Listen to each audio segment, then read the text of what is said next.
Mana yang Nasrani? Coba. Wah, nggih kopiah yaan. Oke. Coba. Selamat malam, Pak.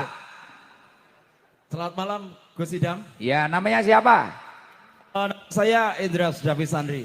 Mas Indra Sudafi Sandri. sudah Sandi. Mas Andi. Rumahnya mana Mas Andi? Maka 100 meter di hadapan Anda. Tepatnya di belakang masjid ini di perumahan Pesona Kota, Gus. Oh ya. Jadi hari ini sebentar, Gus. Saya bersama 200 lebih kawan-kawan saya sedang hadir ini maupun live streaming hari ini. Oh, apa agak maju? Minta tolong Oke, agak maju di sini biar Ya. wirelessnya kesampaian. Tolong dikasih jalan, dikasih jalan. Sudah, Gus, sini saja. Oh ya. Wah, agamanya apa, Mas? Saya agama Kristen, Gus. Kristen. Wah, Kristen yang serambi masjid itu lah. Wah. Tenopo kok semangat ngaos tenopo? Oke, saya secara pribadi dengan jenengan Gimana? kagum dengan jenengan. Oke. Kayak ono dalan, kayak ono dalan, kayak ono Oh, dalan. sorry. Tolong dikasih jalan. Terus Pak, terus Oke. Pak, terus Pak, terus Pak. Sampun, Terus Pak, sampun, Gus. terus jalan, nggak bisa. Terus Mas. Ya. Saya Gus, bisa nggih? Nggih. Di sini saja. Iya. Secara pribadi saya kagum dengan jenengan. Kenapa? Di usia muda ini bagi saya bisa mempersatukan banyak umat. Masya Allah. Tentu itu kekaguman bagi kami. Oh, nggih. Jadi ini yang ikut Mas siapa, Mang? Mas Sinda. Endras Dawi Sandri. Mas Indras. Nggih. Mas Indras. Yang ikut jenengan ini tadi yang dari Nasrani berapa orang? Yang dari Nasrani yang di Pesona Kota kurang lebih 8 sampai 10 orang, Pak. Di perumahan, Pak. Komentarnya mereka itu apa? Wong mereka kan agamanya beda dengan saya. Kok cocok itu apa? Iya, iya. Tenang, Pak, tenang. Oke, enggak apa-apa. Ya. Ini komentar pribadi saya, Gus. Ya. Jadi kekaguman itu tadi muncul dari saya. Ya. Tanpa ada rekayasa apapun. Masya Allah, luar biasa. Jenengan pamonge mriki? Nggih. Nggih. Rukun warga di Desa Kuadungan RW 03, Gus.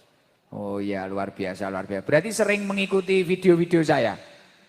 2 kali saya melihat tayangan video. Oh. 2 kali, Gus. Oh, 2 kali. Saya tidak mau berbohong, betul. Setelah itu tertarik? Saya melihat jenengan karisma seperti ini. Oh. Bila bukan berasal dari Tuhan, tak mungkin, Gus. Lah, itu semuanya memang benar-benar dari Allah itu. Ye. Luar biasa. Jenengan bagus ya, juga percaya ya. Bagus. Izinkan saya bertanya, Gus. Wah, apa iki? Angel iki mesian. Barang angel-angel iki. Ngapunten. Monggo. Baik. Pertanyaan saya begini, Gus. Sederhana ini berkaitan dengan ke masyarakat. Ya. Menurut pandangan saya, Ya, hidup itu adalah anugerah. benar. Anugerah dari Tuhan dan anugerah bagi sesama. Ya, Dan hidup itu juga adalah sebuah perjalanan. Sebab setiap kita ada banyak proses kehidupan yang harus kita jalani. benar. Dan yang ketiga, Gus, hidup itu adalah sebuah tanggung jawab. Sebuah batasan dari kebebasan itu adalah tanggung jawab itu sendiri. Pertanyaan saya, Gus, untuk kemasyarakatan ini. Bagaimana kiat-kiat Gus Idam dalam keberagaman seperti ini, kita berjalan dengan sebuah perbedaan. Dan tanpa mengurangi hal itu, mengesampingkan, sebab kita tahu fenomena dewasa ini, biasanya orang-orang itu ada banyak yang bisa membedakan. Ada banyak perbedaan ras, suku, bahasa, budaya, bahkan agama, Gus. Ya, Bagaimana kiat-kiat Gus Idam sebagai umat-umat tentunya, supaya kita hidup masyarakat ini tanpa membedakan hal-hal tersebut. siap. Itu yang pertama, Gus. Ya, Yang kedua. akeh meneh. Terus Baik, baik. yang kedua apa? kedua berkaitan dengan ibadah. Ha-ha. Bagi saya pribadi ibadah itu adalah miniatur. Artinya setiap kita orang-orang yang beribadah seharusnya lah kita mengaplikasikan dalam kehidupan kita sehari-hari. Fenomena dewasa ini pun ada banyak orang yang beribadah namun pada kenyataannya tanpa kesadaran untuk melakukan. Untuk itu Gus, sebagai orang beriman ini saya bertanya kepada jenengan, seharusnya orang yang beribadah adalah orang yang menjadi jawaban bagi mereka yang lemah. Orang yang beribadah adalah tempat bagi mereka yang susah.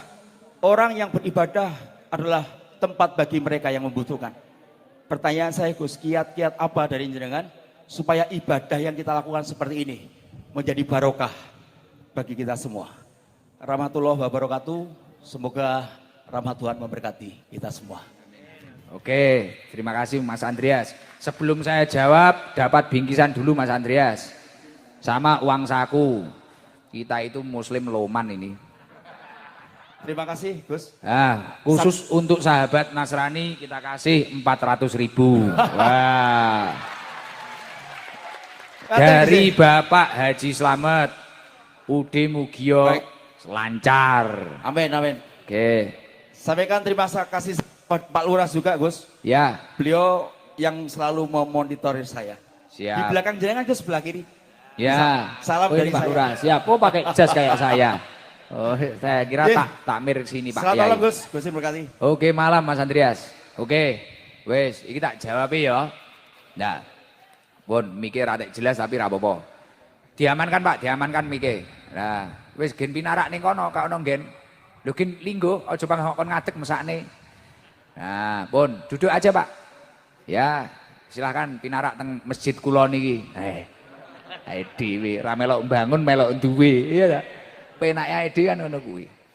Jadi Mas Andreas niku mengatakan, mulai diruntutkan, saya yakin panjenengan ini bisa seperti ini adalah anugerah dari Tuhan. Saya yakin orang yang mendapatkan kenikmatan itu adalah anugerah dari Tuhan. Lah, kiat-kiat untuk menjaga anugerah tersebut itu apa? Gimana caranya kita itu untuk menghargai anugerah dari Allah Subhanahu wa Ta'ala? Dan cara mempertahankan anugerah itu gimana? Kan ngoten ya? Tidak langsungnya sing pertama pertanyaannya kurang lebih ngoten niku ya. Masalah anugerah itu tadi. Artinya setiap manusia itu ketika memiliki kenikmatan itu adalah anugerah dari Allah. Kesimpulannya kan seperti itu. Lah carane ngopeni anugerah kok Gusti Allah iki piye? Syekh Mustafa Al-Ghulaya ini mengomentari tentang anugerah ini mengatakan bahwasanya berpendapat walam taslab hadhihi nikmatur robbaniyatul kubra min katsirin minan nas. Ketika Allah Subhanahu wa Ta'ala itu memberikan anugerah kepada manusia, Allah itu tidak akan mengangkat anugerah tersebut dari manusia. Illa bisababi mafsadahu dolimuna min nufusihim. Kecuali disebabkannya kerusakan jiwa dan moral manusia tersebut dari sebab-sebab orang-orang yang dolim yang tidak bertanggung jawab. Artinya apa?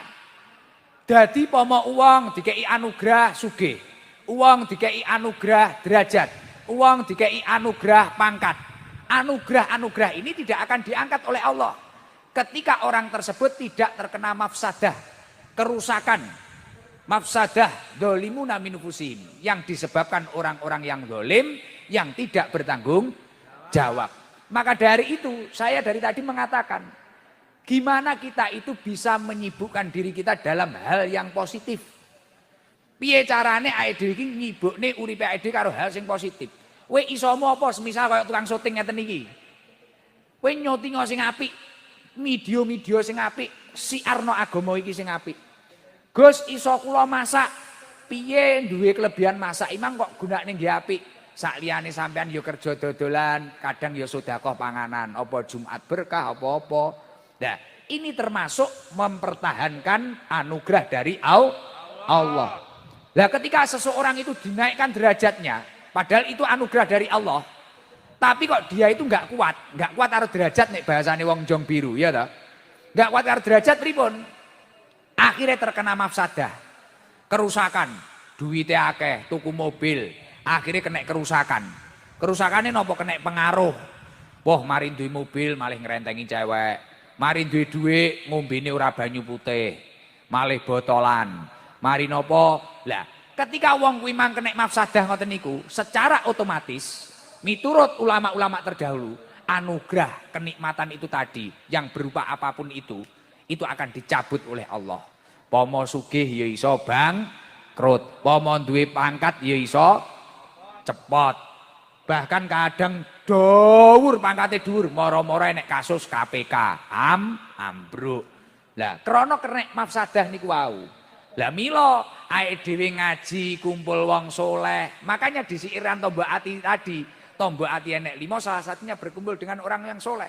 Karena ketika kita berkumpul dengan orang yang soleh, kowe nek gumpul bakul minyak wangi ya ketularan wangi. Kowe gumpul wong alim ya insyaallah titik-titik awak malih ngerti babakan ngilmu. Mulakno sekelas waliullah yang bernama Luqman Hakim ini padahal wali, bahkan namanya sampai diabadikan wonten Al-Qur'an. Mulakno enek surat Luqman. Niki nek nuturi anake pripun? Ya bunayya, anak-anakku, jalisil ulama, lingguh karo ulama. Cakru karo ulama, awara karo kiai. Enek bayai makin hormato. Enek bayai lintune hormato. Duduklah sama kiai. Wa zakim bumbiruk batai. Nek perlu dengkulmu karo dengkule kiai pepetno. Tapi bukan berarti saya nanti pulang terus anak jenengan Gus dengkule Gus. Malah kena lato-latone kepiar wingo. Lah. Nyapa alasane Luqman Hakim kok ngoten niku? Fa innallaha azza wa jalla yuhyil quluba binuril hikmah kama yuhyil ardul maitata biwabilis sama. Karena sesungguhnya Allah Subhanahu wa taala menghidupkan hati yang mati, hati yang gersang, hati yang malas beribadah itu tadi karena cahaya ilmunya para alim ulama. Kama yuhil ardul maitata biwabilis sama, seperti halnya Allah menghidupkan bumi yang mati dengan turunnya air hujan. Artinya kesimpulannya apa? Ketika kita ingin menjaga anugerah kenikmatan dari Allah, sibukkan dalam kebaikan. Beribadahlah kepada Allah, manfaatkan anugerah tersebut dengan baik. Insya Allah anugerah itu tidak akan dicabut oleh Allah. Yang nomor 2, Gus, perbedaan ini kan banyak sekali. Kita beda agama, beda apa. Dan gimana kita itu bisa mengajak diri kita itu dalam kebaikan. Khususnya beribadah kepada Allah. Memotivasi diri kita sendiri itu gimana? Kurang lebih pertanyaan nomor 2 kan seperti itu. Gitu? Lah niku carane pripun? Maka dari itu kita itu harus berkelompok dalam kebaikan. Artinya apa? Makanya ada makalah mengatakan al-jama'atu rahmah. Sering-seringlah berkumpul. Karena dengan berkumpul akan turun rahmatnya Allah. Uang mamane elek, mendeman. Sering majelis taklim, sering ning pengajian. Akhirnya suwi-suwi ketok api. Seperti ini tadi yang bawakan tas saya itu, Mas Adven wong endi? Niku tak tato niku tatone bek dugi mriki.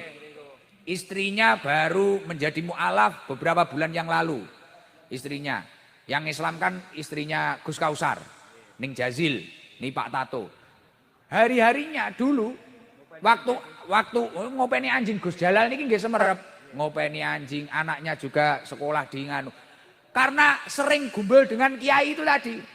Sering sowan ke Gus Kausar, akhir-akhir ini juga sering ke saya, kadang sowan ke Gus Kausar lagi, kadang ikut Habib yang solawatan. Alhamdulillah, hatinya tiba-tiba terang. Sekarang mikir nih istrinya suruh sorokan sama istri saya, sorokan Quran, suruh ngaji sama Ning dan sebagainya. Maka dari itu, tempat-tempat ibadah seperti masjid yang disyukuri ini adalah tempat untuk mutaba'atul jamaah. Tempat untuk bersatu padu dalam kebaikan. Dengan berkumpul seperti ini, wong sing iso akhirnya marahi sing rung iso. Dan perkumpulan ketika seseorang itu berkumpul dalam kebaikan apa? Sejalan dengan dawuhnya Allah di dalam surat Asy-Syura ayat 13. Syara alakum minad-din ma wasabihi Nuhan walladzi auhayna ilaika wa ma wasaina bihi Ibrahim wa Musa wa Isa. Allah Subhanahu wa taala telah mensyariatkan kepada panjenengan semua tentang agama. Seperti halnya yang diwahyukan kepada Nabi Musa, Nabi Isa, Nabi Ibrahim, Nabi Muhammad. Tujuannya agama itu tadi untuk apa? An akimuddin, menegakkan agamanya Allah. Yang nomor dua apa tujuannya? Wala tatafarraqu fi, agar kita tidak tercerai berai. Mulakno kula karo Mas Roni ngeten iki walaupun beda agama. Lakum dinukum waliyadin, agamamu agamamu, agamaku ya agamaku. Wis ya ora masalah. Tujuannya penting dalam kebaikan. Mas Roni niki semangat nglumpukne tiyang ngajak kesaenan. Kula dengan cara saya, Mas Roni dengan caranya, Mas Andreas jadi pamong dengan caranya. Lah kita paham seperti itu. Makanya kuncinya agar kita itu semangat beribadah kepada Allah, seperti pertanyaan nomor 2 tadi, kita harus sering-sering mutaba'atul jamaah, bersatu padu dalam kebaikan. Makanya di Nahdien itu kalau nanti ibu-ibu ada perkumpulan namanya muslimat. Kalau di yang muda-muda ada fatayat, di pelajar ada Ibnu IPP NU, tukang awal kiai banser.